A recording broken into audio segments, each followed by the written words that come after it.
Hello guys, welcome to my channel study with Reshu Garg.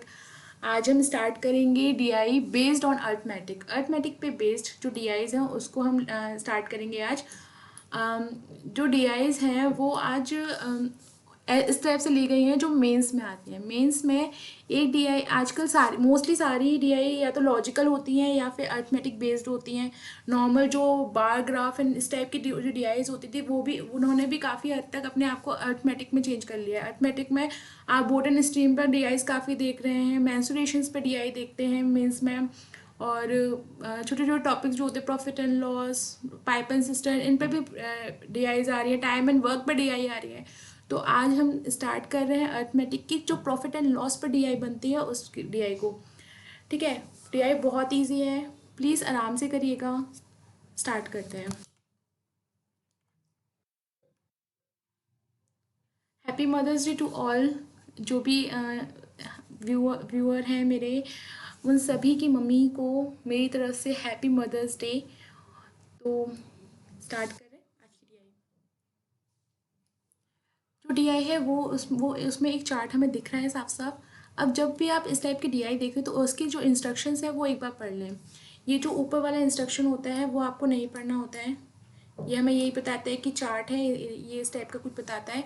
But ये जो given instructions होते हैं ये तो नॉर्मल हमें दिख रहा है कि profit and loss, discount and markup percentage हमें गिवन है 6 डिफरेंट स्टेशनरी आइटम्स का। बट कभी कभी जब लॉजिकल डीआईज बनती हैं तो उसमें आपको इसमें डेटा भी गिवन होता है, कुछ फॉर्मूलेज भी गिवन होते हैं। ठीक है, तो इस चीज़ को आपको स्किप नहीं करना है। ठीक है, इसके बाद हमने देखा आर्टिकल गिवन है, profit and loss percentage given है, डिस्काउंट गिवन है और मार्कअप प्राइस परसेंटेज गिवन है। ठीक है, इसके बाद 6 आइटम हमने देखे, pen, pencil, sharpener, book, copy और इरेजर। ठीक है, इसके बाद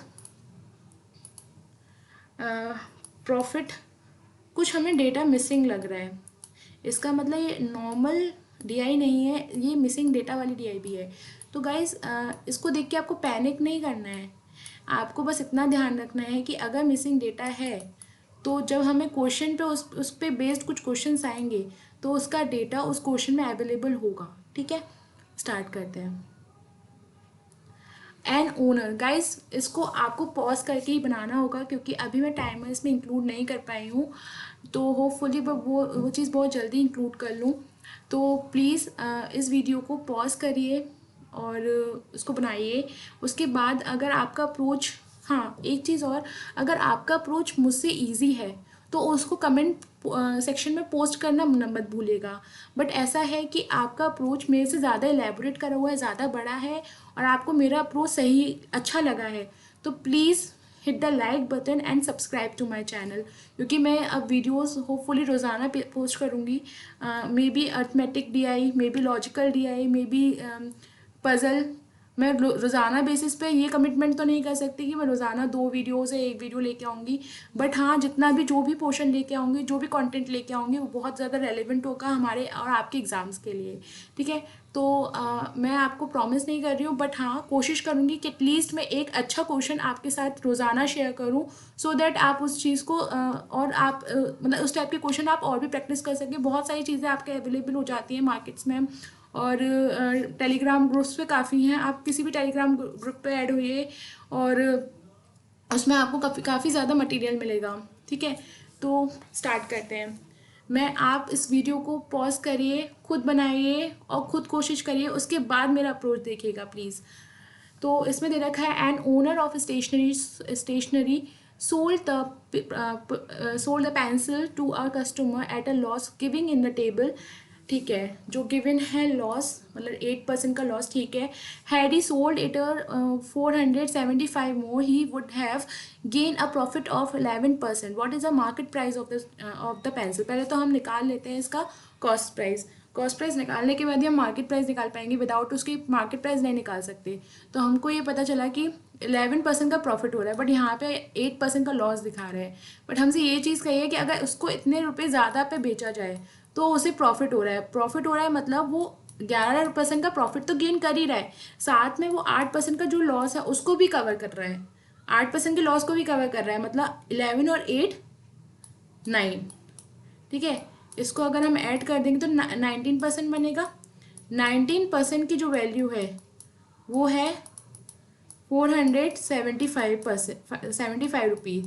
19% की वैल्यू है 475, और 1% की कितनी हो जाएगी, 19 से कट करेंगे, 19 टू ज़ा 38 और बचे 9, 19 फाइव ज़ा 95, मतलब 1% की जो वैल्यू आई वो आई 25। और हमारा जो सीपी होता है वो हमेशा 100% होता है, इसलिए हमारी जो सीपी आ गया वो आ गया 2500। ठीक है, इसके बाद हमसे कहा है मार्केट प्राइस। मार्केट प्राइस निकालने के लिए हमें कहीं ना कहीं मार्कअप वैल्यू की जरूरत होगी। मार्कअप वैल्यू हमारे पैसे की भी नहीं, राइट के बिना कितना, 16%। 16% होता क्या है, 16% होता है 4/100, 4/25। कैसे निकाला, तो ये निकाला 16 डिवाइडेड बाय 100, 4 से कट करा, 4 4 16, और 425 टाइम्स करेंगे तो 100 आएगा। ठीक है, ओके, तो 2500 हमारा सीपी आ गया था। जब इसमें हम 1/4 करेंगे, कितना था, 4/25, 4/25 करेंगे तो हमारी वैल्यू आ जाएगी 400। ठीक है, तो मतलब 2500 तो ये है और 400 ये, 2900 का हमारा एमपी आ गया। तो हमारा आंसर क्या है, 20। ठीक है, तो आपका आंसर 2900। होपफुली आपको समझ में आया हो। नेक्स्ट क्वेश्चन करते हैं।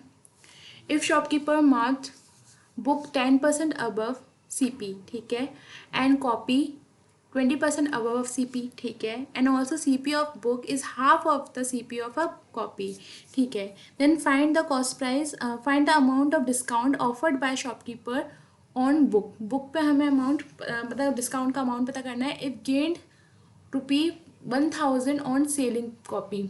अच्छा, कॉपी को सेल करने पे अगर वो 1000 रुपये गेन करता है, तो पहले हम कॉपी का ही निकाल लेते डेटा, क्योंकि कॉपी से रिलेवेंट हमारा बुक का डेटा आराम से निकल आएगा। तो मान लिया हमारे कॉपी का जो डेटा है, कॉपी का जो सीपी है वो हमारा है 100x। ठीक है, 100x है, और अगर उसमें कहाँ गया, कॉपी को अगर प्रॉफिट पे बेचा जाए 10% के, तो ये हो जाएगा 110x। ठीक है, और हमसे का इन दोनों का जो डिफरेंस आएगा, मतलब 10x इक्वल्स टू कितना है, 1000 के। तो x की वैल्यू कितनी आ गई, 100। ठीक है, तो अगर x की वैल्यू 100 है तो इसका सीपी निकल आएगा कॉपी का, तो ये कितना हो जाएगा 10,000। कैसे, 100 इंटू 100 10,000, तो ये सीपी निकल के आया हमारा कॉपी का।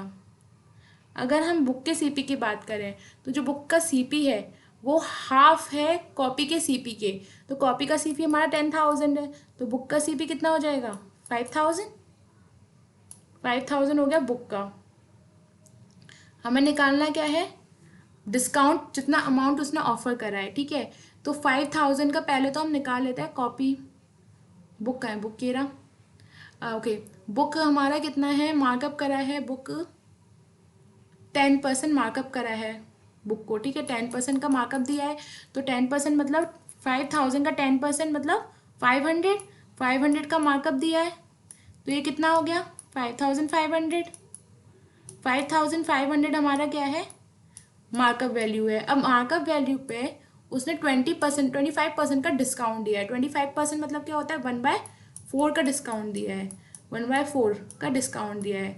तो ये कट करेंगे, 4 1 ज़ा 4, 4 3 ज़ा 12, कैरी 3, 4 7 ज़ा 28, कैरी 2, 4 5 ज़ा 20, मतलब जो आंसर आएगा वो आएगा 1375, 1375 आंसर। ठीक है गाइज, आपको समझ में आया हो, होप सो।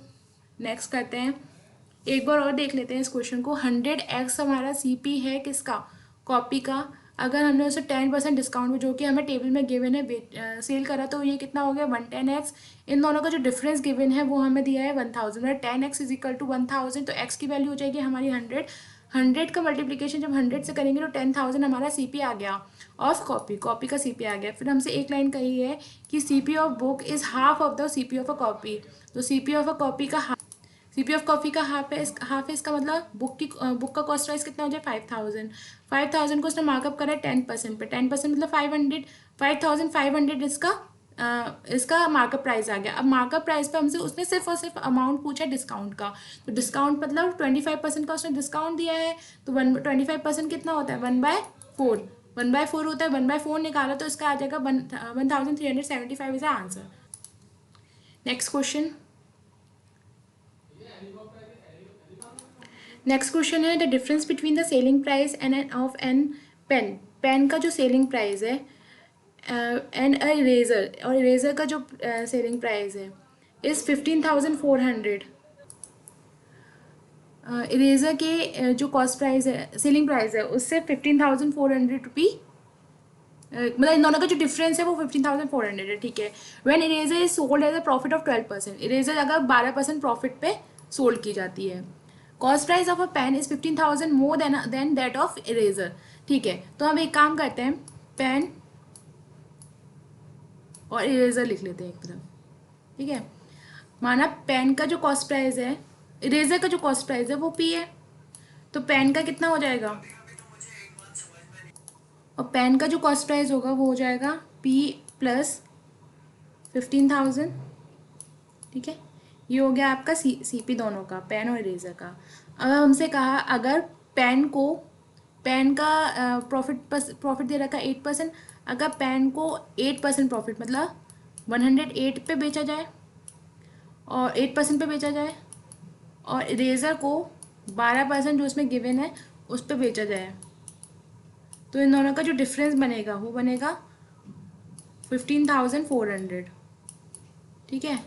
इन दोनों का डिफरेंस देख लेते हैं, अगर यहाँ से भी 100 निकालेंगे, यहाँ से भी 100 निकालेंगे, तो यहाँ पे 100 इंक्लूड कर देंगे, ठीक है।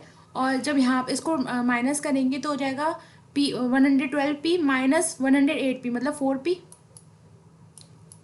4p इक्वल्स टू 108 का मल्टीप्लिकेशन करेंगे 15,000 से, तो 108 इंटू 10, देखो 30 तो यहाँ पे अलग लिख लो, उसके बाद 110 इंटू 10, 108 इंटू 10 तो 1080, और इसका हाफ तो ये हो जाएगा 540, तो इन टोटल कितना हो जाएगा 1620, 1620 ये हो गया। अब इसमें से अगर इसको माइनस करेंगे तो इसका आंसर क्या बनेगा, ये बनेगा 1 2 3 4 40, तो ये हो गया, और 62 में से 54 गए 8000, 80,000 की जो वैल्यू बनेगी वो बनेगी 4p के बराबर, 4p के बराबर। 4 से 80,000 कितने में कटा, 20,000 टाइम, तो p की वैल्यू आ गई हमारी 18,000, और p हमने क्या रखा था, हमने रखा था इरेजर, हमें बतानी कि किसकी वैल्यू है, पेन की, तो p 20,000 और 50,000 मतलब 35,000 इज आर आंसर, ठीक है। क्या करना है, सिंपल, हमें पी जो लास्ट की चीज़ दे रखी है कि 15,000 ज़्यादा है सीपी, और नॉर्मल चीज़ है सबसे पहले हम सीपी रखते हैं, तो हमने रेज़र का सीपी रखा पी और पेन का रखा पी प्लस 15,000, इसका 108 टाइम मतलब पी का जो प्रॉफिट हो रहा है, पी प्रॉफिट में बेच रहा है 8% के, तो पी का 108%, और रेजर का 112% का जो डिफरेंस हमें दे रखा है वो दे रखा है 15,400। जब हम इसको कैलकुलेट करेंगे तो हमारा आंसर आएगा 4p equals to 20,000, 4p is equal to 80,000, और जब हम पी की वैल्यू निकालेंगे तो पी की वैल्यू आ जाएगी 20,000, पर हमें निकालने किसकी वैल्यू है, हमें p प्लस 15,000 की वैल्यू निकालनी है, तो 20,000 plus 15,000 is equal to 35,000। Next, find the overall profit or loss percentage approximately made by the customer who bought one pen set and one pencil set. Cost price of one pen set is 30,000 and the cost price of one pencil set is 5,000. ठीक है, हमसे पूछा है find the overall profit and loss percentage पूछा है, अगर customer if approximately made by the customer who bought one pen set, मतलब एक पेन सेट पूरा खरीदता है और एक पेंसिल सेट खरीदता है, एक पेन सेट की जो वैल्यू है कॉस्ट प्राइस है वो 30,000 है। 30,000 में अगर हम पेन की बात करें 30,000 में उसे कॉस्ट प्राइस है,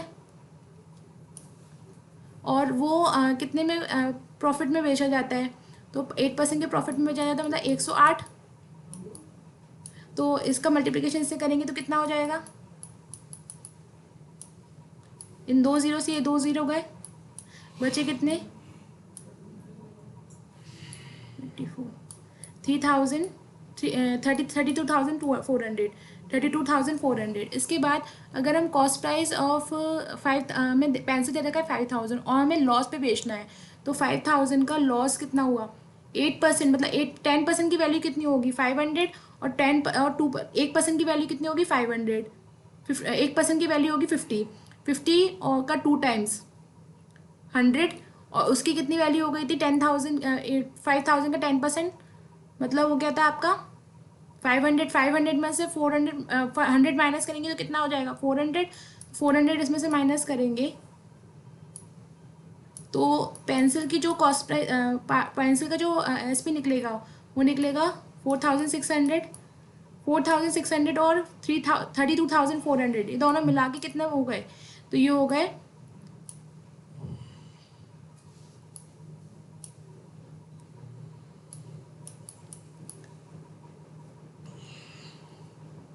37,000 आपका क्या निकल के आया है ये आपका एसपी निकल के आया है हमें पता करना है कि कितना अप्रॉक्सीमेटली प्रॉफिट है मतलब इन दोनों का सीपी कितना है 35,000 सीपी है प्रॉफिट कितना हो रहा है 2,000 का प्रॉफिट हो रहा है और सीपी कितना है 35,000 30 से 30 गए 5 7 35 5 4 20 और 40/7 अगर हम करते हैं 40/7 इक्वल्स टू 7 बाय 35 बचे 5 7 7 या 49 1 7 1 7 अप्रॉक्सीमेटली ये आएगा तो इसका आंसर आएगा 5.41 ठीक है next find the total amount paid by a customer Find the total amount paid by a customer after purchasing one book and one sharpener if the shopkeeper marked the book up by 15% and he gained 8% on sharpener. ठीक है cost price of book is 15,000 and markup price of sharpener is 11,500. इसमें कहा है कि 15% का उसने markup करा है मतलब 100 रुपये की कोई चीज़ होगी तो 15% मतलब 115 का मार्कअप करा होगा 115 की वैल्यू हमें क्या दे रखी है शार्पनर की 11500 तो एक की वैल्यू कितनी हो जाएगी 100 तो 100 हमें पता ही है सीपी हम हमेशा 100 रखते हैं तो 100 इज इक्वल टू ये हो जाएगा तो शार्पनर का जो सीपी आ गया वो आ गया 10,000 पर हमें निकालना क्या है हमें डिफरेंस निकालना है उसके find the total amount paid by a customer after paid by a customer मतलब उसका एसपी हमें निकालना है इसका एसपी निकालेंगे शार्पनर का है शार्पनर पे हमें गेन हो रहा है 8% का हो रहा है तो 10800 ये आपका क्या हो गया ये आपका सेलिंग प्राइस हो गया शार्पनर का सेल तो इसका जो एसपी निकल के आया इरेजर का हम यहाँ पे लिख लेते हैं अलग से कि 10800 इसका एसपी निकल के आया बाकी हम इस एरिया को रिमूव कर लेते हैं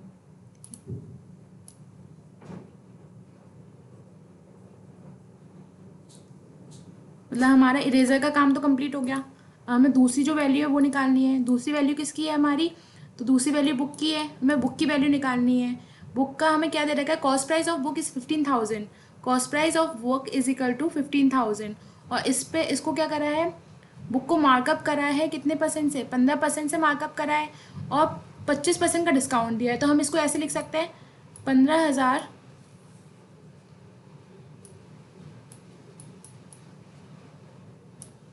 को मार्कअप करा है 15% से मतलब 115 और उसको डिस्काउंट दिया है 25% का मतलब 35% रह गया होगा उसका अमाउंट एक चीज़ 75% क्या होता है 3/4 23/20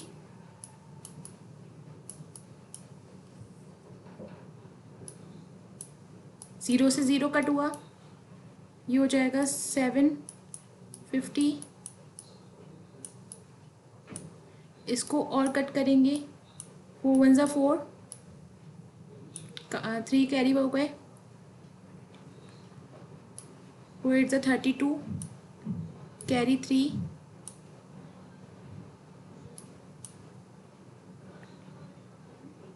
4 7 28, कैरी 2 और 4 5 20। जब इसका मल्टीप्लिकेशन करते हैं 187.5 इंटू 23 इंटू 3, तो इसका जो फाइनल कैलकुलेशन आएगा वो आएगा 12,937.5। ये आपका एसपी आया है बुक का। हमें टोटल एसपी बताना है, टोटल फाइनल प्राइस बताना है, फाइनल प्राइस बताना है हमें दोनों इसका चीज़ों का, शार्पनर का और बुक का भी। तो +10800 करेंगे तो जो फाइनल प्राइस आएगा वो आएगा 23,737.5। और ये हमें कहाँ मिल रहा है, ऑप्शन नंबर 2। तो गाइज़ ये थी हमारी टीआई, होप आपको अच्छी लगी हो। गाइज़ अगर आपको अच्छी लगी है तो please subscribe to my channel, please like my video. Thank you. Keep learning.